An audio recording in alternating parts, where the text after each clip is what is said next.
Hi everyone, welcome back to our channel. Today we have an exciting recipe. We're making Æbleskiver, which contrary to their name, which means apple slices, do not contain apples. I'm not sure if that's because they originally contained apples. Our family tends to make Æbleskiver in December, usually on the 23rd of December, and we make Æbleskiver and we drink gløgg, which is mulled wine. Fun little family tradition. And I forgot to even mention what they are. They're basically little round pancake balls. Our batter is very similar to a pancake batter.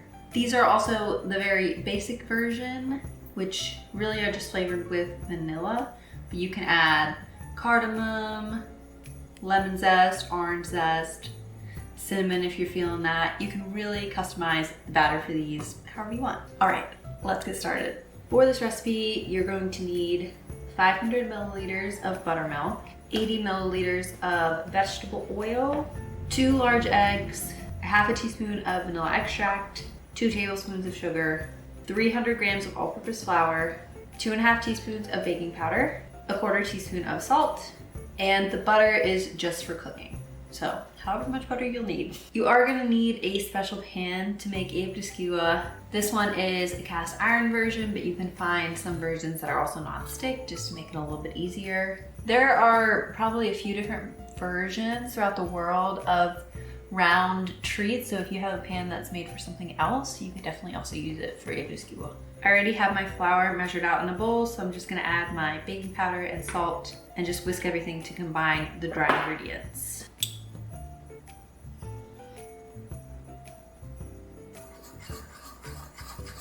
Gonna set these aside. I have a large mixing bowl, and this is where I'm gonna combine all of our wet ingredients. And then once we've combined those, we're going to whisk in our dry ingredients and make our batter.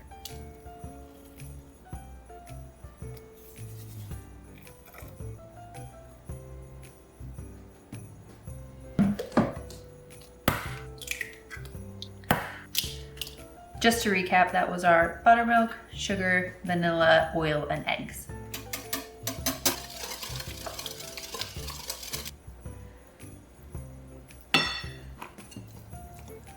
You should be seeing a thick pancake batter consistency. I would say if it's any thicker than this, you may want to add a little bit more buttermilk. And it's totally okay if there are a few lumps here and there. Just like pancake batter, it doesn't have to be perfectly smooth. All right, our batter is done. We're gonna move over to the stove. I'm gonna start preheating my pan over medium heat. Once this is heated up, we're basically gonna add a tiny bit of butter to each of the holes in the pan, and then we'll scoop in some batter till it goes 3/4 of the way up, maybe a little bit more, but you don't want to overfill these because then they can be difficult to turn.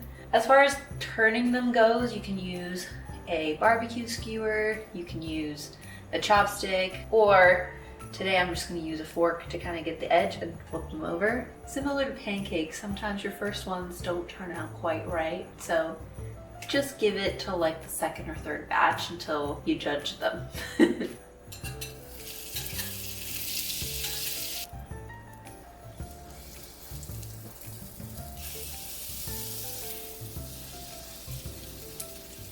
I want to let them cook on this side for quite a bit, but also try not to burn them. So we're just going to test this first batch and see how the timing is. All right, I'm going to try to flip a few of these and just see how they're going.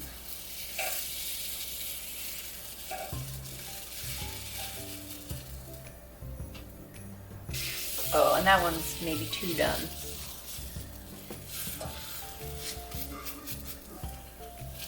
This is also a bit of a game of where is my pan heating the hottest? Clearly in the middle. This is one that's maybe a little bit burnt, but they're nice and puffed up. So if you do fill them a little bit more, they will be rounder. Filling them less, easier to turn, maybe a little bit more squished. This one has nice color and nice and round shape. This is pretty much what we're looking for. A tip for getting them a little bit rounder, if that's what you're looking for, is keep it on a little bit higher heat for a bit, then take the ball, flip it just 90 degrees instead of 180, and then we'll just add a tiny bit more batter in the middle, help beef it up, and then turn it the full 180. It'll be much rounder, and I'll flip this around to cook the raw batter on the top.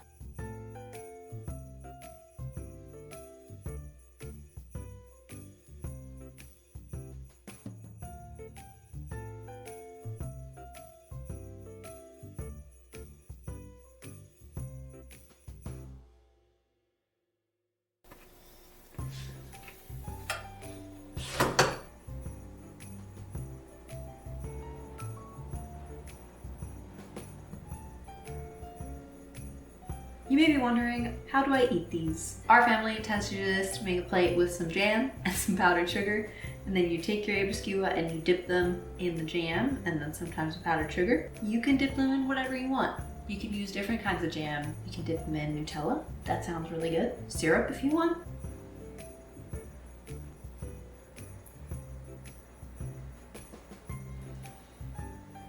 Tastes like the holidays. Nice and caramelized on the outside, soft on the inside. They're a perfect little snack. Thank you for watching our video. We hope you try to make Æbleskiver this holiday season, and we'll see you for the next video. Bye! This one is looking nice and round and crispy outside and a soft and fluffy interior. Oh, that's the second one I've dropped.